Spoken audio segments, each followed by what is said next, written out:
किसी भी कोर्स को समझने के लिए सबसे आसान चीज़ है कि आप उसके नाम का मतलब समझ लो। अगर आपने उसके नाम का मतलब समझ लिया ना, समझो कि आपने कंप्लीटली उस कोर्स के बारे में समझ लिया। तो मैं हूँ एक लाइसेंस्ड आर्किटेक्ट, तो मैंने जो है वो बैचलर ऑफ आर्किटेक्चर की पढ़ाई कर रखी है। तो इस इंडस्ट्री को मैं बहुत ज़्यादा अंदर से जानता हूँ और मैं जानता हूँ कि आप लोग का रोल कहाँ-कहाँ पर आता है। तो इसको समझने के लिए ये समझने की ज़रूरत नहीं है आपको कि 3 साल का कोर्स होता है, आफ्टर 10th के बाद कर सकते हो। ये सब किताबी ज्ञान नहीं, ये तो आपको 2 मिनट में गूगल पे मिल जाएगा। मैं आपको रियल नॉलेज देता हूँ, प्रैक्टिकल नॉलेज, और इसके नाम का मतलब समझोगे ना, सारी थ्योरी आपका ऑटोमेटिकली क्लियर हो जाएगा। तो स्टार्ट करें वीडियो को। डिप्लोमा इन आर्किटेक्चर असिस्टेंटशिप, इसके नाम का मतलब समझते हैं। असिस्टेंटशिप, इसका मतलब कि आप एक असिस्टेंट हो जो कि एक असिस्टेंटशिप सर्विस प्रोवाइड कर रहे हो। तो असिस्टेंट किसके हो, उससे पहले उसका नाम लिखा हुआ है जो कि है आर्किटेक्चर। मार्क माय वर्ड, यहाँ पर आर्किटेक्ट नहीं लिखा है, आर्किटेक्चर लिखा है। Architecture assistantship. आर्किटेक्चर का मतलब हुआ कि ये एक इंडस्ट्री है। इस इंडस्ट्री में सिर्फ आर्किटेक्ट नहीं, real estate developer, interior designers और साथ ही साथ आपके सिविल इंजीनियर्स, इनके आप एक असिस्टेंट बन सकते हो और एक असिस्टेंटशिप की सर्विसेज प्रोवाइड कर सकते हो। डिप्लोमा का मतलब क्या हुआ? डिप्लोमा को पहले जो हम जानते थे वो था पॉलिटेक्निक के नाम से। मतलब ये हुआ कि टियर 2 और टियर 3 सिटी वालों के लिए ये बहुत ही एक अच्छा रोल है, जो बहुत ही जल्दी अर्न करना चाहते हैं, उसके लिए ये डिप्लोमा या ये पॉलिटेक्निक जो है वो वर्ड आया था। जैसे कि किसी के पर्सनल असिस्टेंट होते हैं ना, तो वैसे ही आप एक असिस्टेंट हो, लेकिन आप एक ट्रेंड असिस्टेंट हो। जैसे एक पर्सनल असिस्टेंट होता है, वैसे ही आप एक प्रोफेशनल्स को देने के लिए एक ट्रेंड असिस्टेंट हो, जो कि आप असिस्टेंटशिप अपनी प्रोवाइड करोगे किसी भी एक ट्रेंड प्रोफेशंस को। ट्रेंड प्रोफेशनल्स कौन कौन से हो गए? Civil engineer, developers, interior designer या फिर आर्किटेक्ट। क्योंकि बाय प्रोफेशन मैं एक आर्किटेक्ट हूँ, तो मैं आपको एक आर्किटेक्ट का एग्जांपल लेते हुए चलता हूँ। हम एक आर्किटेक्ट है और हम किसी भी प्रोजेक्ट को ना लीड करते हैं। क्या करते हैं? हम एक प्रोजेक्ट के लीडर होते हैं, लीड करते हैं। जब हम किसी प्रोजेक्ट को लीड करते हैं तो उसमें ना उसमें एक वर्क फोर्स चाहिए होता है। वर्क फोर्स मतलब कोई एक ऐसा स्टाफ जो कि ट्रेंड हो और हमारी चीज़ों को समझ ले, क्योंकि मुझे तो लीड करना है प्रोजेक्ट को। तो फिर मेरे काम जो मतलब मैन पावर जो लगती है वो कौन करेगा? जैसे कि ड्राफ्टिंग करना, मतलब कि मैं एक ड्राइंग बना दूं, ठीक है, पूरी डिज़ाइन थ्योरी निकाल दूं, पूरा समझ लूं कैसे बनेगा ये स्पेस, कैसे डिज़ाइन होने वाला है, कैसे सारा काम होने वाला है, लेकिन उसको कैड पर कोई उतार दे, तो वहाँ पर कैड ड्राफ्टर जो होते हैं वो होते हैं ये असिस्टेंटशिप वाले, वहाँ पर आपका रोल आता है। दूसरा, उसका कोई 3D बना दे।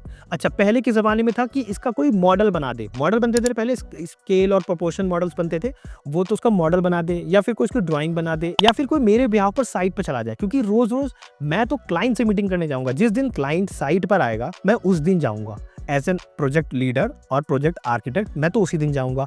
लेकिन बाकी दिन कॉन्ट्रैक्टर से डील कौन करेगा? तो मेरा एक असिस्टेंट होगा जो कि जाके डील करेगा कॉन्ट्रैक्टर को। तो उसको ड्राइंग पढ़नी आनी चाहिए, ड्राइंग बनानी आनी चाहिए, उसको वो बेसिक सारे काम आने चाहिए जो एक आर्किटेक्ट को आता है। तो क्लियर समझ में आया? अब इसी को कहते हैं असिस्टेंटशिप। जो होता है वो एक सपोर्ट प्रोवाइड करता है प्रैक्टिसिंग आर्किटेक्ट को, जिसमें कि होता है वर्किंग ड्राइंग्स बनाना, बेसिक्स प्लानिंग करना, बीओक्यूज बनाना, डॉक्यूमेंट्स रीड करना, और साथ ही साथ सुपरविजन भी करना, और कॉन्ट्रैक्टर के साथ मीटिंग करना, और क्लाइंट के लिए डॉक्यूमेंटेशंस रेडी करना। ये एक प्राइमरी गोल होता है एक डिप्लोमा होल्डर्स का। अब बात करते हैं इस डिग्री की नीड क्यों पड़ी। देखिए, नीड इसलिए पड़ी, मुझे एज एन आर्किटेक्ट या फिर एज अ डेवलपर मुझे किसी भी स्टाफ को हायर करके उसको 3 महीने की ट्रेनिंग देने की जरूरत नहीं है। वो 3 महीने की ट्रेनिंग तो वो ऑलरेडी करके आया है, क्योंकि वो एक डिप्लोमा करके आया है जो कि है डिप्लोमा इन आर्किटेक्चर असिस्टेंटशिप। तो मुझे पर्सनल लेवल पर उसको कोई भी ट्रेनिंग या फिर स्टाफ की प्रैक्टिसिंग के लिए 3 महीने 2 महीने नहीं लगाने पड़ेंगे। मैं डायरेक्टली एक ट्रेंड स्टाफ को हायर करूंगा और वो मेरा काम करना स्टार्ट कर देगा। तो यहाँ पर मेरे लिए बेयर मिनिमम होगा कि मुझे किसी को ट्रेंड करना है, किसी स्टाफ को। तो इसीलिए आप कह सकते हो कि इस कोर्स का जो है वो जन्म हुआ। तो आपको समझ में आया? मैं इसके नाम का ना आपको अनरैप करके बता रहा हूँ। इससे क्या होगा ना, आपका दिमाग खुद चलेगा, rather than कि आप इसके मतलब समझो, इसकी एलिजिबिलिटी क्राइटेरिया समझो। आपको ऑटोमेटिकली समझ में आएगा कि कैसे कैसे आप जो है ना चीज़ों को अनरैप कर रहे हो, और आपका दिमाग खुद ब खुद चल के प्रॉब्लम को सॉल्व करना स्टार्ट करेगा, और आप अपने आप को इस कैरियर में देख पाओगे ज़्यादा से ज़्यादा। अच्छा, शुरू में मैंने एक बात बोली थी, वो ये बोला था कि ये डिप्लोमा का वर्ड का मतलब क्या हुआ। ये पॉलिटेक्निक के कोर्स था जो कि टियर 2 और टियर 3 के लिए बना था, जो कि बहुत जल्दी किसी को भी अर्न करने के लिए और किसी भी मतलब इंडस्ट्री में एंट्री लेवल से स्टार्ट करने के लिए बहुत जल्दी स्टार्ट कर देता था।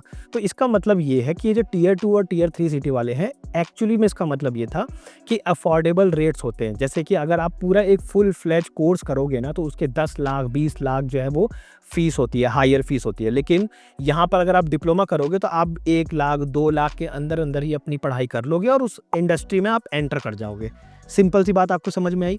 तो इसीलिए मैंने ये टियर 2 और टियर 3 का जो है डिप्लोमा वाला रेफरेंस लिया था, क्योंकि ये इसी बिहाफ पर बना था कि ये लोअर इनकम पे, क्योंकि पढ़ाई को हर किसी के लिए अप्रोचेबल बनाना था, अफोर्डेबल बनाना था और एक्सेसिबल बनाना था। डिप्लोमा इन आर्किटेक्चर असिस्टेंटशिप करने के बाद आप फ्यूचर में चाहो काम करना, और काम करने के साथ साथ उसके बाद अगर आपको लगे कि आपको और पढ़ना है या फिर आपको भी मेरी तरह एक लाइसेंस्ड आर्किटेक्ट बनना है, तो आप बीआर का कोर्स कर सकते हो, मतलब कि बैचलर ऑफ आर्किटेक्चर का कोर्स कर सकते हो। साथ ही साथ अगर आप चाहो तो आप BTech in civil engineering course भी कर सकते हो। साथ ही साथ आप चाहो तो आप बीडेस इन फर्नीचर या फिर इंटीरियर डिजाइनिंग कर सकते हो। साथ ही साथ आप चाहो तो अगर आप बैचलर ऑफ इंटीरियर डिजाइनिंग का कोर्स भी कर सकते हो। तो ये सारे फ्यूचर पर्सपेक्टिव के कोर्स आपके लिए फिर भी खुले रहेंगे। आफ्टर 10th आप जब डिप्लोमा कर लोगे, डिप्लोमा करने के बाद अगर आप अपना काम करना चाहते हो तो काम करो, काम करने के बाद आपका मन करता है कि नहीं मुझे और बढ़ना है और पढ़ना है, तो फिर आप इन कोर्सेज की तरफ जा सकते हो। तो देखा मैंने आपको धीरे से कैसे फ्यूचर के कैरियर स्कोप्स भी बता दिए, जो कि अल्टरनेटिव भी था और मेन भी था, दोनों ही चीजें थी उसके अंदर। तो चलिए इसी तरीके से धीरे से हल्का हल्का हाथ रखते हुए समझते हैं, और वो है स्किल्स। अगर आपको फ्यूचर रेडी बनना है तो अभी वर्ल्ड इकोनॉमिक फोरम की एक रिपोर्ट आई थी, फ्यूचर जॉब रिपोर्ट, उसके अकॉर्डिंग अगर मैं बात करूं तो ऑटोकैड तो आपको बहुत अच्छे से आना ही चाहिए, लेकिन उसके अलावा अगर आपको स्किलफुल होना है फ्यूचर रेडी के लिए तो आपको आना चाहिए यहाँ पर रेविट सॉफ्टवेयर। रेविट सॉफ्टवेयर अगर आप सीखते हो ना तो आपका बिम की एक इंडस्ट्री खुल जाती है। अदरवाइज अगर आप चाहो तो आप कोई भी SketchUp plus 3D visualisation software सीख सकते हो। स्केचअप मतलब कि 3D मॉडलिंग और साथ ही साथ 3D विजुअलाइजेशन मतलब उसको रेंडर करना, वो भी सॉफ्टवेयर आप सीख सकते हो। तो इससे क्या होगा, आप एक बड़े फर्म में अपनी जॉब ले पाओगे। बड़े फर्म में मतलब कि जो एक हायरार्की वाइज इंडिया में टॉप लीडिंग फर्म्स होते हैं ना, वहाँ पर आप ले पाओगे। रेस्ट अगर मैं बात करूँ कि आपको खुद के फ्रीलांसिंग प्रोजेक्ट लेने हैं तो उसके लिए क्या करोगे। फ्रीलांसिंग प्रोजेक्ट के लिए जो सबसे कॉमन तरीका जो लोग अपनाते हैं वो है वास्तु सीख लेते हैं। वास्तु से क्या होता है, वो छोटे मोटे क्लाइंट्स का काम ले पाते हैं, क्योंकि वास्तु से उनको ये पता रहता है कि कैसे कैसे करना है। बेसिक प्लानिंग उनको आती है, ऑटोकैड उनको आता है ना। डिप्लोमा होल्डर्स को बस वो वास्तु सीख लेते हैं तो उनकी प्लानिंग बहुत ईजिली बन जाती है, क्योंकि वास्तु के अकॉर्डिंग सब कुछ फिक्स्ड होता है। ये किचन यहाँ बनना चाहिए, नॉर्थ ईस्ट में बनना चाहिए, कौन सी चीज़ टॉयलेट कहाँ बननी चाहिए, बेडरूम कहाँ बनना चाहिए, नॉर्थ वेस्ट में बनना चाहिए, साउथ में स्टेयरकेस होना चाहिए, क्या होना चाहिए, पाइपिंग कहाँ जानी चाहिए, साउथ में जानी चाहिए, है ना। तो ये कंप्लीटली चीज़ें जो है ना वो फिक्स्ड होती है। तो वास्तु की वजह से काफ़ी चीज़ें ईजी पड़ जाती है। तो फ्रीलांसिंग प्रोजेक्ट लेने के लिए अगर खुद की प्रैक्टिस करते हैं ये लोग तो फ्रीलांसिंग प्रोजेक्ट लेने के लिए वास्तु सीख लेते हैं। वहीं पर इस कोर्स को लेके अगर मैं स्कोप की बात करूं अब्रॉड में, तो अब्रॉड में आपको देखने को मिलेगा सिंगापुर, कतर, यूएई या फिर आप दुबई जैसे कंट्रीज़ को एक्सप्लोर कर सकते हो। यहाँ पर टेक्नीशियंस का काम बहुत ज़्यादा है, मतलब कि ड्राफ्टमैन का काम और टेक्नीशियंस का काम बहुत ज़्यादा है, क्योंकि यहाँ पर आपको पता ही है सारे रियल इस्टेट डेवलपर्स ही बैठे हुए हैं। यहाँ पर सिर्फ काम ही इसी चीज़ का चलता है।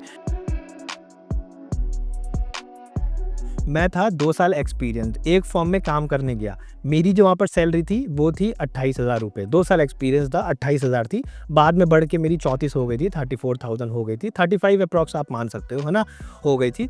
लेकिन मेरे उस फॉर्म को ज्वाइन करते ही 6 महीने बाद एक डिप्लोमा होल्डर आया। ठीक है, डिप्लोमा होल्डर की जो वो मेरे से 1 साल छोटा था और उसका जो एक्सपीरियंस था वो था 4 साल।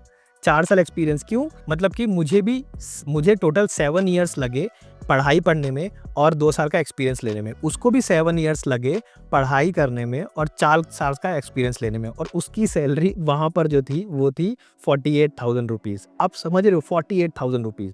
एक फर्म जहाँ पर मेरी एक कलीग काम करती थी, उसके फर्म में एक आर्किटेक्चर असिस्टेंटशिप की जो डिप्लोमा होल्डर था उसकी सैलरी 80,000 रुपये थी, जो कि 8 साल एक्सपीरियंस था। तो ये मैं आपको रियल एग्जांपल बता रहा हूँ, जो मेरे आंखों देखी बात है, मैं उनका एग्जांपल दे रहा हूँ। तो इसके प्रोज भी बहुत ज़्यादा हैं। तो अगर आप टियर 2 या फिर टियर 3 सिटी से बिलोंग करते हो ना, तो आपको ये महंगी पढ़ाई पढ़ने की ज़रूरत नहीं है कि 10th के बाद 12th करो, 12th के बाद आप फिर बीआर करो, ज़रूरी नहीं है।